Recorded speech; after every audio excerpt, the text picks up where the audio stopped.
L'Égypte et le Soudan se sont mis d'accord à commencer une nouvelle phase des relations bilatérales.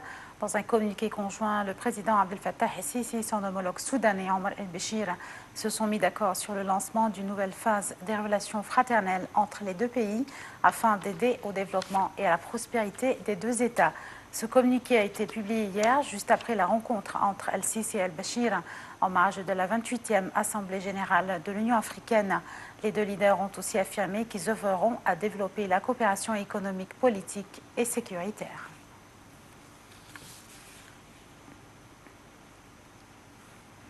Le Premier ministre Cherif Esmaïl a présidé aujourd'hui la réunion hebdomadaire du cabinet ministériel. La réunion a passé en revue les mesures prises par le gouvernement concernant les directives données par le président Abdel Fattah el-Sisi afin d'améliorer le programme de la protection sociale du citoyen à bas revenus.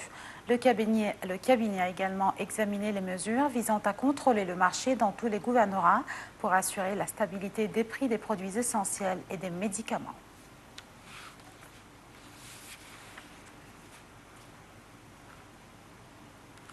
Le secrétaire général de la Ligue arabe, Ahmed Aboulreit, a salué aujourd'hui le retour du Maroc au sein de l'Union africaine. Monsieur Aboulreit a souligné que cette réintégration va renforcer la coopération entre la Ligue arabe et l'Union africaine dans les divers domaines. Après 33 ans d'absence, le roi du Maroc, Mohammed VI, avait assisté hier à Addis Abeba à la cérémonie de clôture du sommet de l'Union africaine au lendemain de la réintégration du royaume marocain au sein du bloc continental. Réunis en sommet à Addis Abeba, les chefs d'État africains ont entériné la réintégration du royaume à huis clos et à l'issue d'un débat tendu. Le Maroc avait quitté l'organisation en 1984 pour protester contre l'admission de la République arabe sahraoui démocratique proclamée par le Front Polisario au Sahara occidental, un territoire que Rabat considère comme sien.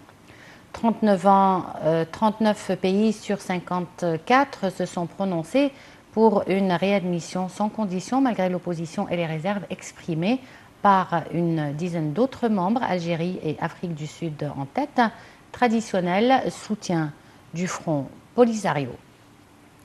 Les indices de la bourse du Caire ont témoigné aujourd'hui une performance mitigée due aux opérations de vente des investisseurs arabes et égyptiens, tandis que les fonds d'investissement étrangers ont opté pour l'achat. Le capital du marché a perdu 200 millions de livres égyptiennes dans des transactions qui ont atteint 1,950 milliard de livres égyptiennes. L'indice principal EGX 30 a perdu 0,7% pour atteindre 12 584 points. L'indice des petites et moyennes entreprises EGX 70 a gagné 2,88% pour atteindre 882,46 et l'indice le plus élargi GX 100 a grimpé de 1,57% pour atteindre 1176,03.